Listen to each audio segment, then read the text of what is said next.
6:38 Central African Time, and I'm very happy to say that we have a special guest in studio today.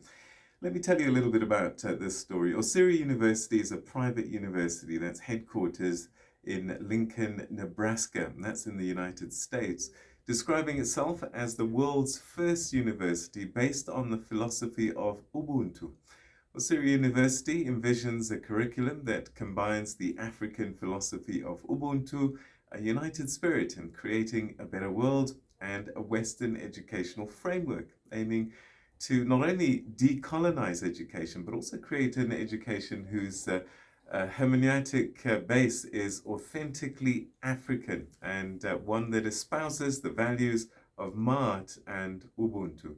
Professor John Kalu Osiri, a global educator, executive leadership coach, as well as the founder of Osiri University, joins us now to tell us a little bit more about this remarkable story. Welcome. Thank you so much for joining us.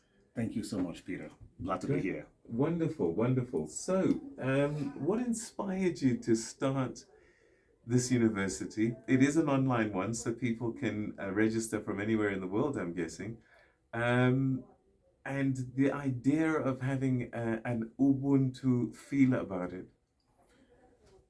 The inspiration is quite simple.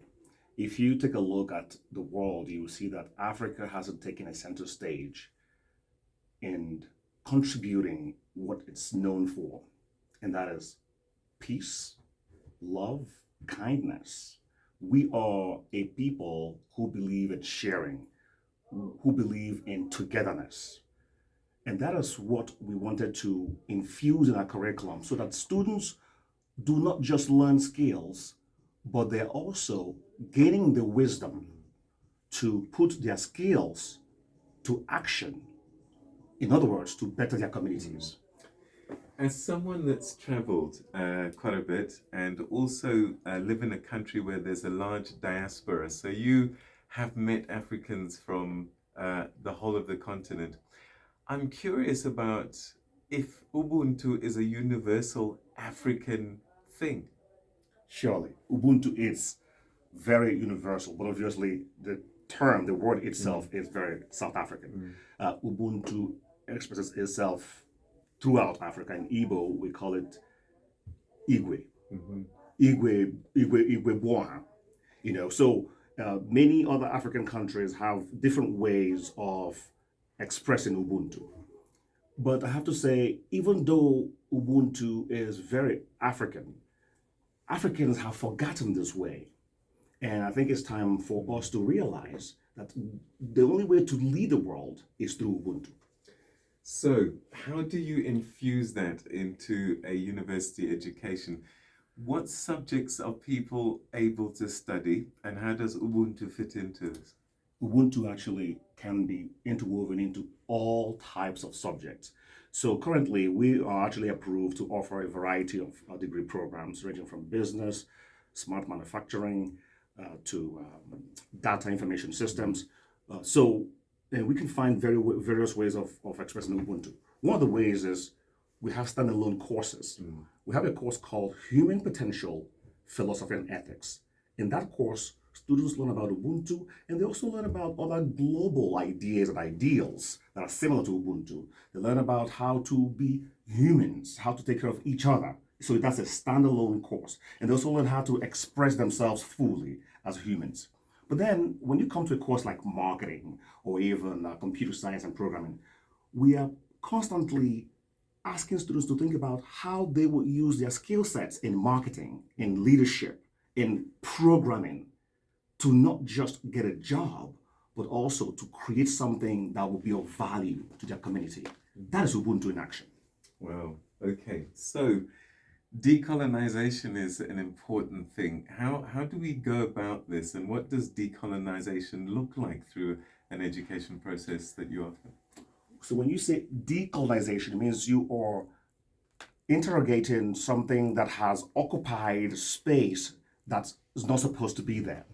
You have a colonial mindset that has usurped our space. And so when you decolonize, you're not only trying to question what has these ideas done to us, but you're also trying to bring in our indigenous values. So we tend to focus more on bringing in our own indigenous values so that it complements whatever we can also learn from the West. Because let's be very frank here. As Africans, we have to learn and be open to the world. There's knowledge to be learned from all parts of the world, from every culture.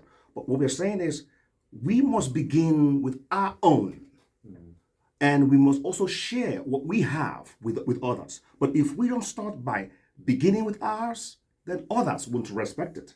All right. So what you're saying is you want to bring in the African philosophy, but also embrace that which we can get from other parts of the world.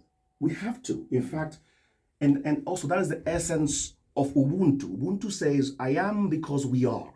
Ubuntu you derive your humanity from me, I derive from yours. We look at someone from the east, from the west, we said, we are brothers and sisters. We are human. So we can learn from other people. But again, we must begin with our own. And that is what is missing in the African curriculum, in African politics, in our African business landscape. We are constantly chasing what is not ours to the detriment of leaving out what could be. So I think it's time for us to begin to take a look at how we can begin to imbibe our own ways into our various lives. Let's talk a little bit about what our own ways means. Colonization, as you've described, they came to our continent with their cultures and their belief systems and education systems. And that definitely changed the way that we did things, the clothes that we wore, the languages that we spoke. But I'm also curious about religion. Has that changed our Ubuntu way in any way? Indeed. Not only have religion changed the way in which we live our lives in Africa, even the idea of emphasizing on, I say, ethnic group, people who say tribes, have also affected. And so, religion has come to even deepen the divides amongst Africans. And so, what I try to do is I de-emphasize religion, I de-emphasize on ethnic groups, and I said, let's focus on what is ours, on what bind us together, and that is our Ubuntu. Let me just give you a quick example. If you take a look at a country like Nigeria, we often see Nigeria in the news and we complain about corruption in Nigeria, we complain about the police taking bribes on the streets of Nigeria. And what has happened is not that the country is innately corrupt, it's just that they are applying a system of government that is not theirs, and they haven't adapted that system into the African framework. So what is that African framework? If you look at traditional African system, pre-colonial African ways, you have a leader who listens to their people. And in fact, in some African cultures, we say a leader is a big ear, someone who has a large ear that sits and listens. So you see, and we don't teach that to our children, that leadership is about listening to your people. Even when it hurts, you sit there and you listen, right? So, and also, leadership is very close to the people. What we have in Nigeria and many African countries is a government system that is very far removed from the people. So people at the very top don't even understand and relate to the struggles of people on ground. And so that is not African. The African way of leadership says, I feel your pain. So there's a governor in Abia State who is beginning to appoint mayors, and he wants those mayors to actually be very close to the people so that the mayors can report back to him as governor. I think he sees something about that, something that is missing in the African way of life, and he's bringing that into politics. So that is one way we can begin to correct things in Africa. I'm curious also about, do we know what our Ubuntu is actually? Because it's changed, evolved, been colonized, religiousified. do we still have an idea of what the pure Ubuntu looks like? No, we don't.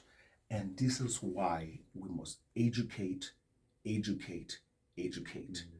We must make sure that we put Ubuntu in our curriculum. We must talk about it at the family tables. It must become a value that is not only talked about at family tables, also at schools. That is the only way to promote important values. It's not enough for you and I to discuss this on the radio.